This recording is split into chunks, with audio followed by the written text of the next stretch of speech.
Finally 1.5 মাস অপেক্ষা করার পর আজ যাচ্ছি আমরা ঢাকা থেকে হায়দ্রাবাদ। আর হায়দ্রাবাদ যাওয়ার জার্নিটা আমার জন্য কতটা কষ্টকর ছিল, প্রতিটা ধাপে ধাপে কতটা স্ট্রাগল করেছি আমি, সেগুলো কিন্তু আমি আমার অনেকগুলো ব্লগেই তোমাদের সাথে শেয়ার করেছি। Hello everyone, this is Shanta from daily diary of Shanta. আজ ফাইনালি 1.5 মাস অপেক্ষা করার পর আজকে যাচ্ছি হচ্ছে ঢাকা থেকে হায়দ্রাবাদ। সকাল সকাল ঘুম থেকে ওঠার পর আমি একদম রেডি হয়ে ফ্রেশ হয়ে নিয়েছি। আমাদের ফ্লাইটের সময় ছিল দুপুর 3টা বাজে, বাট হচ্ছে আমরা বাসা থেকে বের হয়ে গিয়েছিলাম 11টা বাজেই। সো আমরা ভেবেছিলাম রাস্তায় হয়তো বা অনেক জ্যাম পড়বে, বাট কোনো জ্যামই পড়েনি। আমরা জাস্ট আধা ঘন্টার মধ্যেই হচ্ছে এয়ারপোর্টে চলে আসি। কিন্তু রাহাত এখনও পর্যন্ত এয়ারপোর্টে আসেনি। সো আমরা এখানে প্রায় 2 ঘন্টার মতো ওর জন্য অপেক্ষা করেছি। অপেক্ষা করার পর ফাইনালি হচ্ছে রাহাত চলে এসেছে। এই প্রথমবারের মতো হচ্ছে আমাদের হায়দ্রাবাদ যাওয়া হচ্ছে। এর আগে হচ্ছে আমি 2বার ইন্ডিয়াতে গিয়েছি, বাট 2বারই হচ্ছে কলকাতা যাওয়া হয়েছে, কখনো হচ্ছে হায়দ্রাবাদ যাওয়া হয়নি। এবার হচ্ছে আম্মু চিকিৎসার পারপাসই মেনলি হচ্ছে আমরা হায়দ্রাবাদ যাচ্ছি। তো আমাদের জার্নিটা কিন্তু স্টার্ট হবে আরেকটু পর থেকে। সো আমরা এখানে হচ্ছে যেহেতু অনেকক্ষণ ধরে অপেক্ষা করছিলাম, সো আমাদের কিন্তু দেখা গিয়েছে লাঞ্চ করা হয়নি দুপুরের।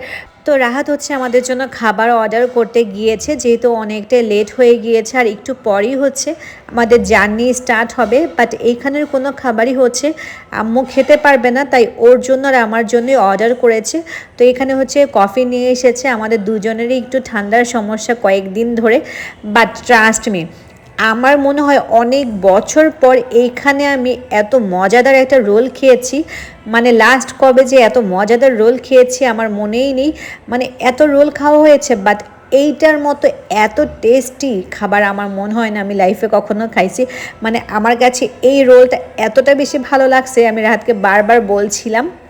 সো আমি তো ডিসিশন নিয়েই নিয়েছি, যখন হচ্ছে আমরা আবার ঢাকায় ব্যাক করব, তখন অবশ্যই আবার এই প্রবাসী লাউঞ্জে এসে এই রোলটা আমি মাস্ট ট্রাই করব।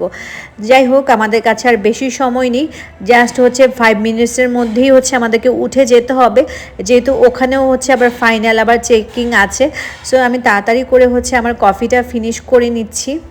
এই তো ফাইনাল চেকিং করার পর এখন হচ্ছে আমরা চলে যাব বিমানের দিকে। তার জন্য হচ্ছে আমাদের রানওয়ে থেকেই হচ্ছে একটা গাড়িতে উঠিয়ে দেয়। এই গাড়িটা একদম বিমান পর্যন্ত আমাদেরকে নিয়ে যাবে। সো এইখানে মোটামুটি হচ্ছে আজকে দেখলাম একটু ভিড় কমই আছে। এই তো আমরা হচ্ছে রানওয়ের ভিউ উপভোগ করতে করতে হচ্ছে তারপরে 2 মিনিটের মধ্যে হচ্ছে ফ্লাইটে উঠে বসে পড়ি। তো এই তো আমরা 3জন, আর আমাদের জার্নিও শুরু হয়ে গিয়েছে।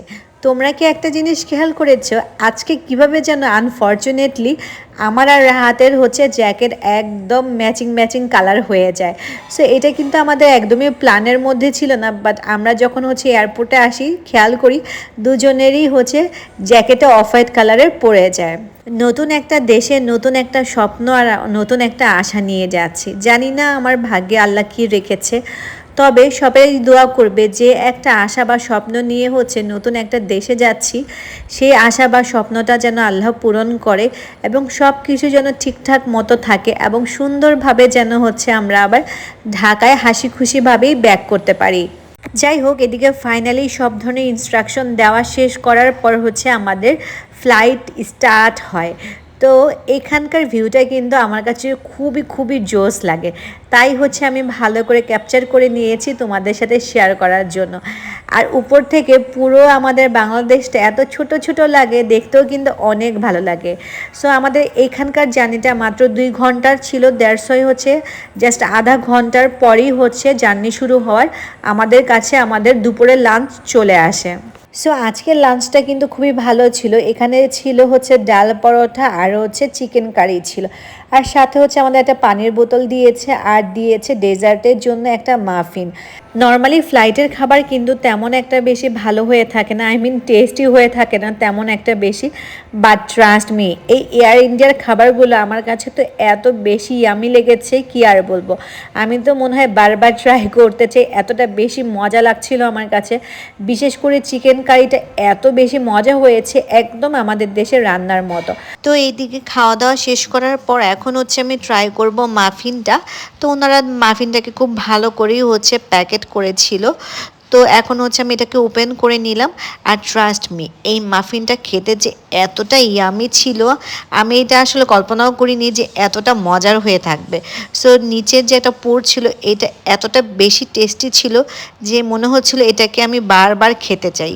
তো এইদিকে খাওয়া দাওয়া শেষ করার পর আমাদেরকে সার্ভ করা হয় কফি বা পেপসি, মানে যে যেটা পছন্দ করে। তো আমার কাছে মেইনলি হচ্ছে কফি অনেক বেশি পছন্দ, যেহেতু হচ্ছে লং জার্নিতে কফিটা অনেক বেশি হেল্প করে। তো আমি নিজের জন্য কফি নিয়ে নিয়েছি। সো আমাদের প্রথম ফ্লাইটের জার্নিটা ছিল প্রায় 2 থেকে 2.5 ঘন্টার মতো। তো প্রথম 1 ঘন্টা কিন্তু আমাদের খাওয়া দাওয়া করতে করতেই খুব ভালোভাবে চলে যায়, বাট পরবর্তী যে 1 ঘন্টা বা 1.5 ঘন্টা থাকে সে সময়টাই আমাদের আর একদম কাটতে চাচ্ছিল না।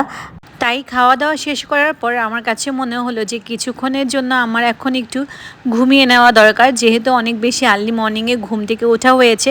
সো ঘুমিয়ে পড়লে ফ্লাইটের সময়টাও সুন্দরভাবে কেটে যাবে।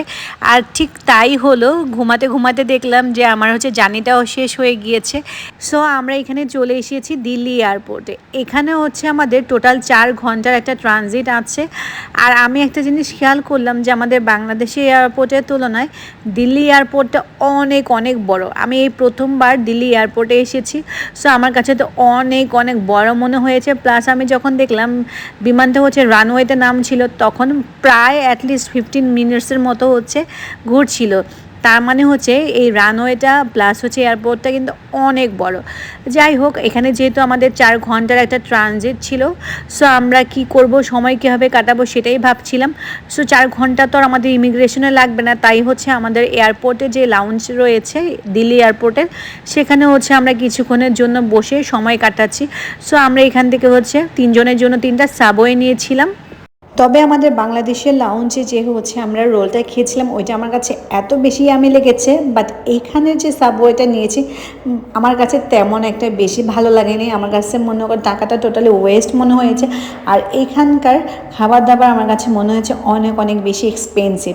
জাস্ট হচ্ছে আমরা 3টা সাবওয়ে নিয়েছি, তাই আমাদের হচ্ছে 1500 রুপিস লেগে গিয়েছে। তো আমার কাছে কাইন্ডা হচ্ছে এক্সপেন্সিভ মনে হয়েছে। প্লাস হচ্ছে খাবারের কোয়ালিটি তেমন একটা বেশি ভালো লাগে নাই আর কি। যাই হোক, এখন হচ্ছে খাওয়া দাওয়া করার পর এখন হচ্ছে আমাদের ইমিগ্রেশনটা কমপ্লিট করে নিতে হবে। আমি দেখলাম যে এই দিল্লি এয়ারপোর্টটা যেহেতু অনেক বড়, সেহেতু আমাদের ইমিগ্রেশন করতেও মোটামুটি কিন্তু অনেকটা টাইম লেগে গিয়েছে। সো প্রথমে ভাবছিলাম যে 1-1.5 ঘন্টার মধ্যে হয়তো বা কমপ্লিট হয়ে যাবে, বাট পরবর্তীতে দেখলাম যে না, আমাদের প্রায় হচ্ছে 2-3 ঘন্টা সময় লেগে গিয়েছে ইমিগ্রেশনটা কমপ্লিট করতে করতে। সো আমরা এখানে হচ্ছে লাগেজের জন্য অপেক্ষা করছিলাম। ফাইনালি হচ্ছে আমরা একটা লাগেজ পেয়ে গিয়েছি। তো এখন হচ্ছে রাহাত আমাকে শেখাচ্ছে কীভাবে করে হচ্ছে লাগেজ নিতে হয়। তো আমাকে ট্রেনিং দেওয়াচ্ছে। প্রথম লাগেজটা তো ও নিল, তারপর আমাকে বললো যে সেকেন্ড লাগেজটা কিন্তু তোমাকেই নিতে হবে। সো আমিও হচ্ছে ট্রেনিং নিচ্ছি। সেকেন্ড লাগেজটা হলো আমি নিজেই হচ্ছে নিচ্ছি। সো মেনলি হচ্ছে আমাকে বলছিল যে সবসময় তো হচ্ছে আমি তোমার সাথে থাকবো না। সো তখন হচ্ছে তুমি কীভাবে নিজের কাজগুলো করবে বা কীভাবে যেতে হয় বা কীভাবে ইমিগ্রেশনটা কমপ্লিট করতে হয় সব কিছু এখন থেকেই দেখে রাখো, শিখে রাখো আর কি। সেই জন্য সে আমাকে বারবার হচ্ছে এটা সেটা বলে বলে ট্রেনিং দেওয়াচ্ছিল ওখানে। আর আমার কাছে তো এত বেশি বিরক্ত লাগছে কী বার বলবো। যাই হোক, যেহেতু হচ্ছে সামনে ক্রিসমাস ছিল, তো ক্রিসমাস উপলক্ষে কিন্তু ওনাদের এয়ারপোর্টটা অনেক সুন্দর করে সাজানো হয়েছিল। সো এইটা কিন্তু আমার কাছে দেখে খুবই ভালো লাগছিল। বাট আজকে সারাদিন হচ্ছে এখান থেকে ওখানে ওখান থেকে ওখানে দৌড়াদৌড়ি করতে করতে পা এত বেশি পেন করছিল কি আর বলবো, মানে হাঁটাহাঁটি করতে খুবই ক্লান্ত লাগছিল। আর আজকের জার্নিটা আমার কাছে এত বেশি টায়ার্ডফুল লাগছিল। যাই হোক, ফাইনালি হচ্ছে আমরা আবার হচ্ছে দিল্লি এয়ারপোর্ট থেকে হচ্ছে বিমানে উঠে পড়ি। এখন হচ্ছে আমাদের বিমানে ওঠার পর আবার হচ্ছে আমাদের হচ্ছে এবার ডিনার দিয়ে দেয়। আধা ঘন্টার মধ্যে হচ্ছে আমরা আমাদের ডিনারটা পেয়ে যাই। তবে হচ্ছে এই এয়ারলাইন্সের খাবারগুলো আমার কাছে কিন্তু বেশ দারুণ লেগেছে। যেমন আজকে দিয়েছে এখানে ব্রেড দিয়েছে, তারপরে হচ্ছে এখানে বাটার দিয়েছে ব্রেডের সাথে খাওয়ার জন্য। প্লাস হচ্ছে এখানে হচ্ছে একটা খুব সুন্দর কাপকেক দিয়েছে। প্লাস হচ্ছে এখানে রাতের যেহেতু ডিনার এটা, সেহেতু হচ্ছে এখানে রাইস প্লাস হচ্ছে 2 ধরনের হচ্ছে ভেজিটেবল দিয়েছিল, একটা চিকেন কারি আর একটা হচ্ছে নর্মাল ভেজিটেবল। সো এই খাবারটাও কিন্তু খেতে অনেক বেশি মজা ছিল, আমার কাছে তো ভালোই লেগেছিল আর একদম পারফেক্ট কম্বিনেশন ছিল। সো আমাদের এখনকার জার্নিটা শুরু হয়েছিল 9:30টার দিকে রাত। সো আমরা যদি এয়ারপোর্টে পৌঁছাতে পৌঁছাতে আমাদের অলমোস্ট 11:30টার কাছাকাছি বেজে যাবে। আবার এয়ারপোর্ট থেকে যদি হচ্ছে আমরা আমাদের গন্তব্যস্থলে যাই সেক্ষেত্রে হয়তো বা 12টা 12:30 বেজে যাবে। সো 11:30টার পরবর্তীতে হচ্ছে আমাদের তেমন একটা খাওয়া পড়বে না, তাই এখনই হচ্ছে আমরা আমাদের ডিনারটাকে ভালোভাবে কমপ্লিট করে নিচ্ছিলাম। সো তবে দিল্লি এয়ারপোর্টের লাউঞ্জে যে খাবারটা খেয়েছি তার থেকে আমার কাছে মনে হচ্ছে এই এয়ারলাইন্সের খাবারটাই সব থেকে বেটার ছিল। যাই হোক, খাওয়া দাওয়া কমপ্লিট করার পর এখন আমি হচ্ছে 10 মিনিট বা 20 মিনিটের মতো রেস্ট নিয়েছিলাম। তারপরে চিন্তা করলাম একটু কফি খেয়ে নিই। সারাদিনের এত দৌড়াদৌড়ি আর জার্নির মধ্যে হচ্ছে আমার প্রচণ্ড মাইগ্রেনের ব্যথা শুরু হয়ে গিয়েছিল। সো ভাবলাম যে 1 কাপ কফি খেয়ে নিলে মাইগ্রেনের ব্যথাটা কিছুটা হলেও কমবে। তবে ঢাকা থেকে হচ্ছে দিল্লি আসা পর্যন্ত সময়টা আমার একটু বোরিংই কেটেছে, তেমন একটা ভালোভাবে সময়টা কাটতে চাইনি। বাট এই রাতের জার্নিটা কিন্তু আমার কাছে বেশ ভালো লেগেছিলো। রাতের জার্নিটাতে তেমন একটা বেশি হ্যাসেল হয়নি, আর কী হয়ে যেন সময়টা খুব দ্রুত সময় পার হয়ে গিয়েছে। সো ফাইনালি হচ্ছে আমরা চলে এসেছি আমাদের ডেস্টিনেশন হায়দ্রাবাদে। তো এখন অলমোস্ট হচ্ছে রাত 11:30 বাজে। তো আমাদের এখানে তো 12টা বেজে গিয়েছে। এখন হচ্ছে আমরা ইমিগ্রেশন কমপ্লিট করেছি। ইমিগ্রেশন কমপ্লিট করার পর তারপরে হচ্ছে এখন হচ্ছে আমরা এয়ারপোর্টের মধ্যে হচ্ছে ট্যাক্সি খুঁজছিলাম আমাদের হোটেল পর্যন্ত যাওয়ার জন্য। সো ট্যাক্সি খুঁজতেও আমাদের মোটামুটি ভালো একটা সময় লেগেছে, যেহেতু হচ্ছে আমাদের কাছে কোনো এখন ইন্ডিয়ার কোনো হচ্ছে সিম নেই। সো আমরা হচ্ছে পাশ থেকে হচ্ছে হেল্প নিয়ে ওনাদের দ্বারা হচ্ছে উবার কল করে হচ্ছে তারপর আমরা উবারে উঠে যাই। এখন হচ্ছে আমরা যাব আমাদের হোটেলে। যাই হোক, এই তো ছিল আমার আজকের ব্লগ। নেক্সট ব্লগে আবার তোমাদের সাথে দেখা হয়ে যাবে নতুন কোনো ভিডিও নিয়ে। আজকের মতো বিদায় নিচ্ছি। আল্লাহ হাফেজ।